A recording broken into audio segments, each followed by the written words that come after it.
أعوذ بالله من الشيطان الرجيم بسم الله الرحمن الرحيم وأشهد أن محمدا عبده ورسوله أما بعد. Alhamdulillah, segala puji marilah kita panjatkan kehadirat Allah Subhanahu wa taala yang dengan nikmatnya pada pagi hari ini kita masih diperkenankan untuk menjalankan sholat subuh berjamaah di Masjid Ar-Rahmani tanpa suatu halangan apapun. Salawat dan salam semoga selalu kita aturkan kepada junjungan kita, uswah hasanah kita, Nabi Muhammad sallallahu alaihi wasallam, kepada seluruh keluarganya, para sahabatnya, para tabi'in, para tabi'ut tabi'in, dan semoga kita semua selalu menjadi bagian dari pengikut beliau sampai hari kebangkitan kelak. Jemaah rahimani wa rahimakumullah. Allah Subhanahu wa taala telah memerintahkan kepada kita dalam surat Al-Baqarah. Allah berfirman, wa idza salaka ibadi anni fa inni qarib ujibu da'watat da'i idza da'an. Bahwa ketika hambaku bertanya tentang aku, maka aku itu dekat dan aku itu menjawab doa ketika mereka berdoa kepadaku. Di sini Allah menyuruh kita sebagai hambanya, sebagai ciptaannya, untuk selalu berdoa kepada Allah, hanya meminta kepada Allah ketika kita membutuhkan sesuatu. Kadang-kadang tapi ketika kita berdoa, kita itu sering merasa bahwa kok sepertinya doa kita itu kurang mustajab. Doanya kok belum dikabulkan, doanya itu belum dijabahi oleh Allah Ta'ala. Sehingga supaya doa ini cepat dijabahi, orang-orang itu sering sekali memakai yang namanya wasilah, perantara. Bagaimana dengan perantara ini kita berharap supaya doa kita itu lebih cepat dijabahi. Maka di dalam Islam, wasilah-wasilah seperti ini, perantara-perantara untuk berdoa seperti ini, itu ada yang memang diperbolehkan, yang dicontohkan di dalam Al-Quran maupun di dalam hadis. Tapi ada juga tawasul yang terlarang. Bagaimana bentuk tawasul, ya, mencari wasilah itu istilahnya tawasul yang diperbolehkan dalam Islam itu ada 3. Jadi hanya 3 jenis tawasul yang diajarkan dan diperbolehkan di dalam Islam. Yang pertama adalah bertawasul dengan zat Allah yang maha suci, dengan nama-namanya atau sifat-sifatnya. Dalilnya adalah surat Al-A'raf ayat 180, walillahi asma'ul husna fad'uhu biha. Bahwa Allah itu mempunyai nama-namanya yang suci, maka berdoalah dengannya. Jadi boleh kita berdoa dengan menyebut nama-nama Allah sebagai wasilah. Misalkan, ya Allah, demi kekuatanmu, ya Allah, kita menyebutkan nama-nama Allah. Misalnya kalau kita memohon ampun, ya Allah ya Ghafar. Ketika kita memohon harta, ya Allah ya Ghani, yang maha kaya. Ketika misalnya yang memohon jodoh, ya Wadud, dan semacamnya. Demikian juga dalam sabda Rasulullah SAW dalam doa beliau, aku memohon dengan setiap namamu yang engkau memberi nama dirimu dengannya, atau yang engkau ajarkan kepada salah satu makhlukmu, atau engkau turunkan dalam kitabmu, atau engkau sembunyikan dalam ilmu ghaib di sisimu. Jadi beliau mengawali doanya dengan tadi memohon ya dengan setiap nama Allah. Semuanya baik yang sudah disebutkan di dalam Al-Quran ataupun diajarkan kepada Rasulullah ataupun nama-nama yang masih Allah sebutkan. Nah, maka ketika berwasilah seperti ini menjadi boleh, tidak apa-apa. Kemudian yang kedua, tawasul yang diperbolehkan adalah bertawasul dengan amal soleh kita. Amal soleh kita bukan amal soleh orang lain, di amal soleh kita sendiri. Dalilnya firman Allah Ta'ala surat Al-Baqarah 127, wa id yarfa'u Ibrahimul qa'ida minal baiti wa Ismail Rabbana taqabbal minna innaka antas samiul alim. Dan ingatlah ketika Ibrahim itu meninggikan dasar-dasar Baitullah bersama Ismail seraya berdoa, wahai Tuhan kami, terimalah daripada kami amalan kami, sesungguhnya Engkau yang maha mendengar lagi maha mengetahui. Kemudian dalam hadis Rasulullah SAW pernah mengisahkan ya, ada 3 orang yang sedang berjalan kemudian terjebak di dalam gua. Jadi ketika istirahat di dalam gua, tiba-tiba ada gempa, kemudian jatuh batu besar yang menutup pintu gua tersebut. Akhirnya 3 orang ini berdoa dengan amalnya masing-masing. Bagaimana yang pertama berdoa dengan ketaatannya kepada orang tua. Yang satu kalau tidak salah berdoa karena bagaimana dia menjaga amanah. Yang satu itu saya lupa doanya apa. Oh ya, yang satu itu bagaimana dia itu meninggalkan zina. Ketika digoda oleh wanita yang terhormat, kaya, punya kedudukan, poin amanlah untuk berzina, tapi dia tetap meninggalkannya karena takut kepada Allah. Maka dengan doa mereka, Allah pun menggeser batu tersebut sehingga mereka ini bisa keluar dengan selamat. Makanya menjadi dalil boleh bagi kita ketika berdoa ya, supaya Allah itu mengabulkan doa kita. Ya, kita sambil menyebutkan amal-amal soleh yang pernah kita lakukan. Ya Allah, dulu saya pernah misalnya dulu saya pernah infak ke masjid, ya, membantu wakaf untuk pembangunan masjid. Ya Allah, kalau memang amalan itu saya kerjakan karena ikhlas kepada Engkau, maka tolonglah saya. Ya Allah, dulu saya pernah memberi makan kepada orang miskin. Kalau memang itu saya ikhlas karena Engkau, maka bantulah saya untuk menyelesaikan masalah saya. Maka seperti ini boleh. Dan ini bukan riya, gitu. Karena kalau yang namanya riya, ketika kita menyebut amal kita di depan manusia, jadi kan menyebutnya di depan Allah. Ya. Kan kita nggak akan bisa bagaimana mulia akan menyebutnya kepada Allah saja. Nah itu yang kedua.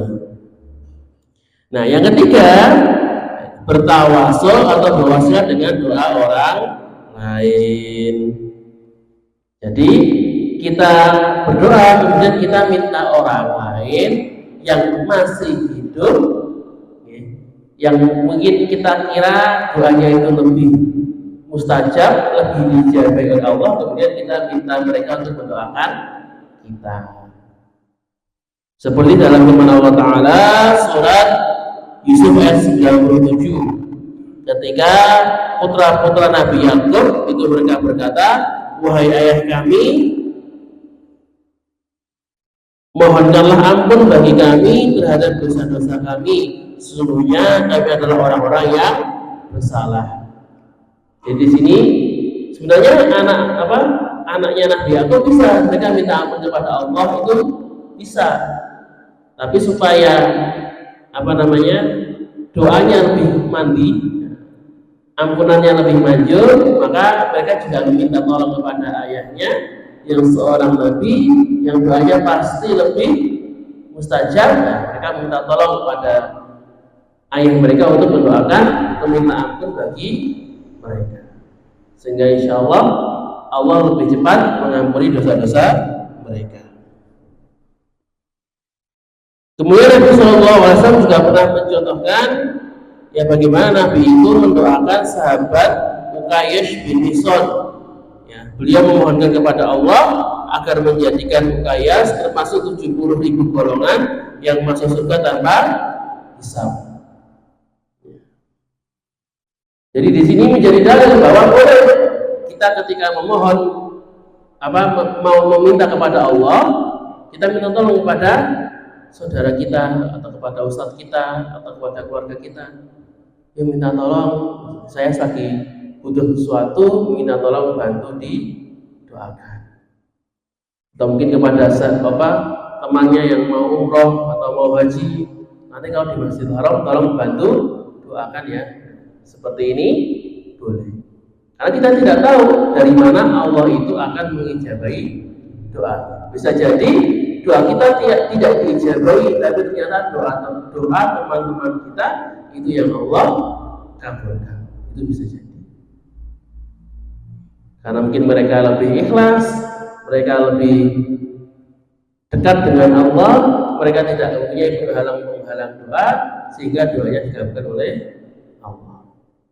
Nah, ini 3 jenis wasilah atau tawasul yang diperbolehkan di dalam Islam, ya, yaitu yang pertama bertawasul dengan nama Allah dan sifat-sifatnya, yang kedua bertawasul dengan amal soleh kita sendiri, dan yang ketiga bertawasul dengan doa orang lain yang masih hidup.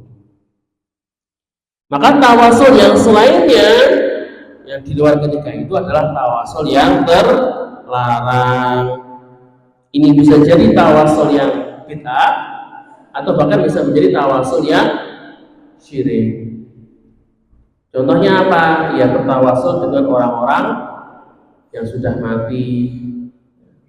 Ada orang yang ketika berdoa, doanya bukannya di masjid, malah ke kuburan. Beranggapan kalau saya doanya itu lewat Pak Kiai, ini lewat walinya bisa menyampaikan kepada Allah. Maka seperti ini termasuk tawasul yang keliru, tidak boleh. Bahkan bertawasul kepada Rasulullah itu juga tidak boleh. Kalau dulu masih boleh karena Rasulullah masih hidup. Nah, tapi kalau sekarang ketika Rasulullah sudah wafat, maka tidak boleh kita bertawasul dengan Rasulullah. Contohnya dia berdoa, ya Allah, karena kehormatan Nabi-Mu, karena kedudukan Nabi-Mu di sisimu, seperti itu tidak boleh. Atau ada yang datang ke makam Rasulullah, ketika di depan makam Nabi, berdoanya malah kepada Nabi. Wahai Nabi, tolong sampaikanlah kepada Allah. Seperti ini tidak diperbolehkan.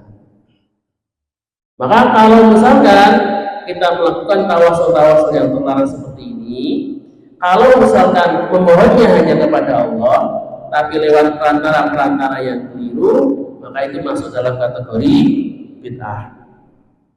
Tapi kalau memohonnya langsung kepada orangnya, kepada makhluknya, bukan kepada Allah, nah ini bisa jadi kategori syirik. Contohnya, ada orang yang datang ke makam wali, minta tolong, saya mau ujian, tolong ujiannya dilancarkan. Ya.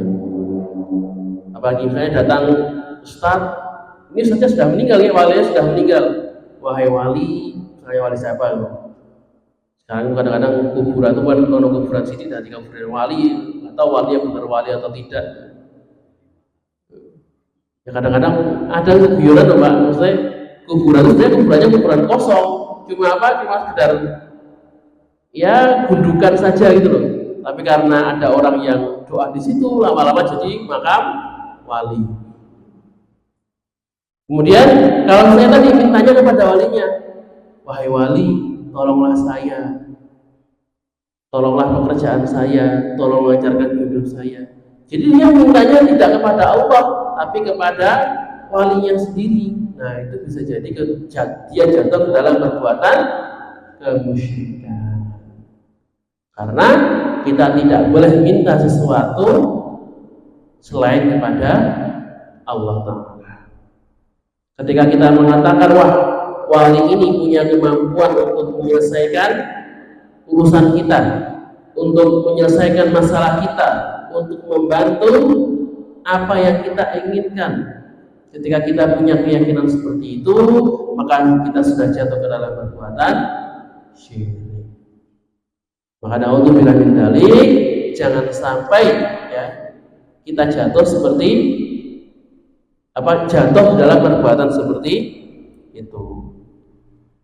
Makanya kalau misalnya ziarah-ziarah, ya jauhilah kok ziarah-ziarah ke makam-makam wali, makam-makam ustadz. Itu kalau ziarah-ziarah seperti itu, ya itu lebih baik tidak diikuti saja. Kenapa? Ya karena manfaatnya nomor. Coba ziarah-ziarah seperti itu manfaatnya apa? Kalau misalnya tujuannya mau apa, coba ziarah ke makam itu. Kalau misalnya mau apa? Kalau cuma untuk mengingat kematian, belum mau ziarah ke kuburan sudah mendapatkan efek yang sama-sama ingat mati. Tapi kalau cuma mau berdoa, minta wasilah, nah itu termasuk permintaan wasilah yang tidak boleh. Kita minta wasilah, minta perantara kepada orang yang sudah meninggal. Kalau kita masih beranggapan bahwa permohonan itu hanya kepada Allah, kita mintanya kepada Allah, tetapi melalui wasilah orang yang sudah mati itu termasuk wasilah yang bid'ah, yang berdosa. Tapi kalau sampai kita meyakini orang mati tadi bisa mengabulkan permintaan kita, itu termasuk wasilah yang musyrik, wasilah yang syirik. Maka jamaah rahimani wa rahimakumullah, di akhir kata boleh ya kita itu meminta wasilah kepada Allah ya. Ketika kita berdoa kepada Allah, kita menjadikan wasilah ya, bertawasul, tapi tadi bertawasulnya hanya boleh 3. Bertawasul kepada nama Allah, bertawasul kepada amal soleh kita sendiri, dan bertawasul kepada doa orang yang masih hidup, bukan orang yang sudah mati. Aqal kali kata, jika ada salah kata, maka datangnya dari diri saya sendiri dan saya mohon maaf sebesar-besarnya, dan jika ada kebenaran maka datangnya dari Allah Subhanahu wa taala, dan semoga kebenaran ini bisa diterapkan dalam kehidupan kita sehari-hari. Bila ada hidayah wal hidayah, nur wal barakah ma yasun fastabiqul khairat. Subhana rabbika rabbil izzati amma yasifun, wa salamun alal mursalin, walhamdulillahi rabbil alamin. Wassalamualaikum warahmatullahi wabarakatuh.